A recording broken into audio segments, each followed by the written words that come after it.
How do you make round yoke garments fit better?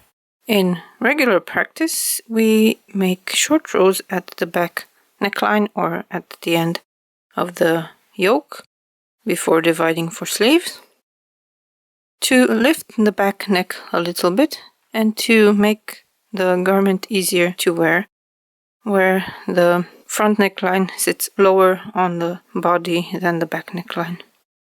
In knitting, you achieve this using short rows. So you create this little wedge of extra fabric that makes the back neckline stay higher than the front neckline when you wear the garment.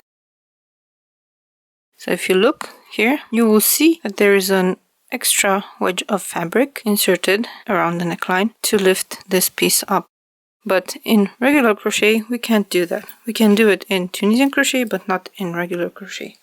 There are ways to add short rows as well in crochet, but not in this kind of lacy pattern. If you use, for example, single crochet, then you can make that kind of wedge shape to bring the back neckline a bit higher than the front. But if you have a round yoke like this with a lot of details and with tall stitches, what you can do is to increase the height of the stitches in the back in the same shape as if you were making a wedge of short rows. So that's what I will show you in this tutorial. In this example, I did it for several rows and you can barely see any difference here. So these stitches are all extended stitches, but you can't actually see any difference between them and the stitches on the front of the garment. This method is very easy to do. All you need to know is how to make extended stitches. So when you make a stitch, instead of yarn over pull through 2, you chain 1 and then you yarn over pull through 2. I have separate tutorials for extended stitches.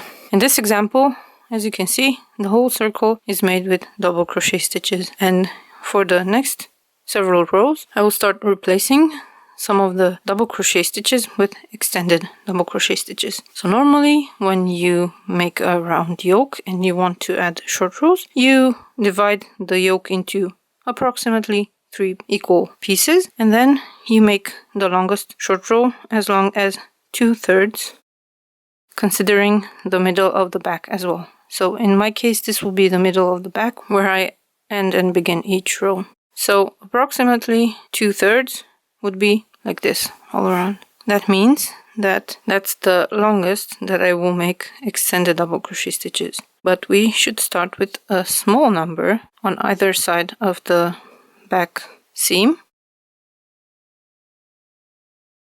and then increase the number of extended double crochet stitches until we reach this point about 1/3 away from the back seam.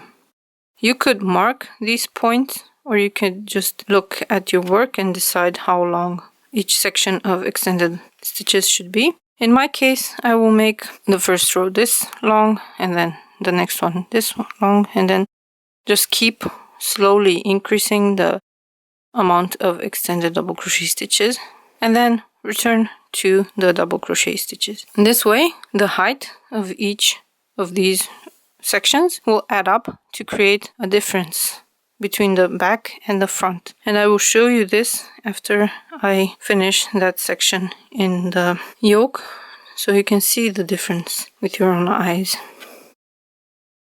So to do this, all you have to do is just start the row as usual. So I have to turn, make the first standing stitch, and instead of making it a double crochet, I will make it a standing extended double crochet stitch. So draw up a tall loop.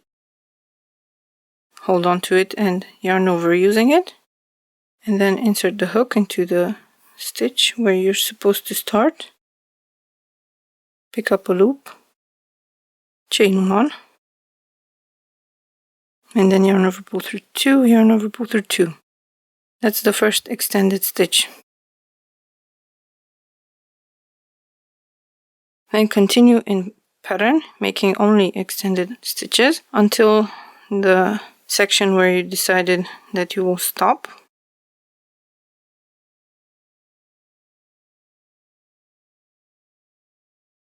So that's here for me. And then continue with the double crochet stitches in your pattern.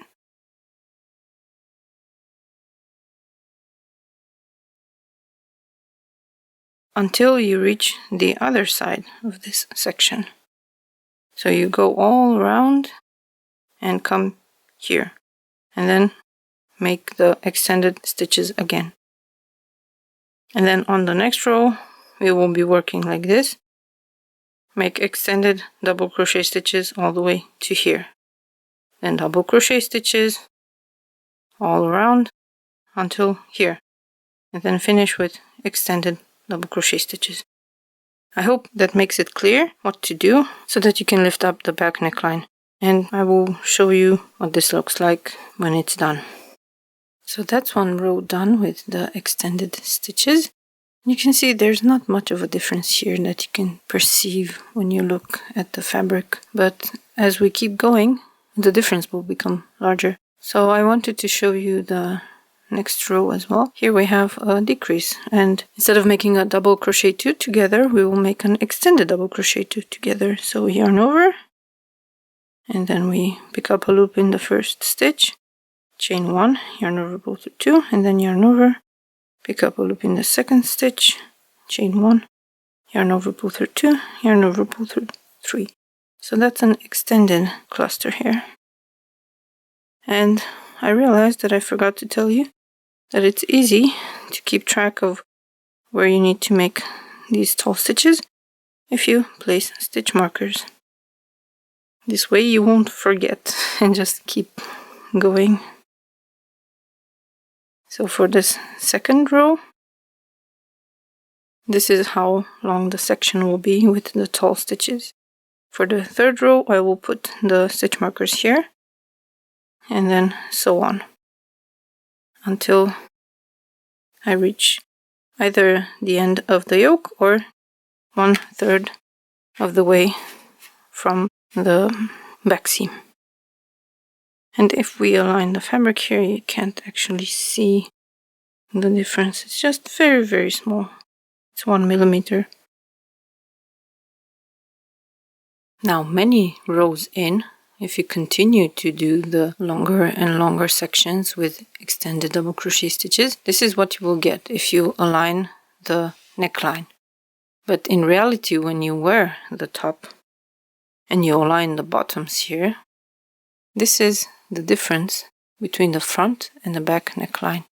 As you can see, it's about 2 stitches tall here, a bit more. So I did this for a bit less than 20 rows, and you can see that this will increase the wearability of the garment by creating this raised neckline in the back. If you look at the stitches themselves, you can't actually see any difference between the double crochet stitches and the extended double crochet stitches. If you zoom out, you will notice that there is this slight elongation here, and I will make a graphic here to show you how long the sections of the extended double crochet stitches are for each row. And you will notice that once I reached this point of 1/3 away from the back seam, I restarted the short rows with the shortest sections here next to the back seam, and then just making them longer and longer. So I hope that you learned something useful from this tutorial and that you will use this knowledge to make your round yoke sweaters and tops fit better when doing regular crochet. If you are interested in more tutorials with techniques that will improve the fit of your garments or the look of them, make sure you subscribe to my channel and to my email updates, where I update you every week with what's been happening and with patterns. Also, if you're interested in the pattern for this top where I used this technique, or for the other one that I showed you at the beginning of the video, you will find links to those patterns in the description. I thank you so much for watching, and I will see you soon with another tutorial. Bye!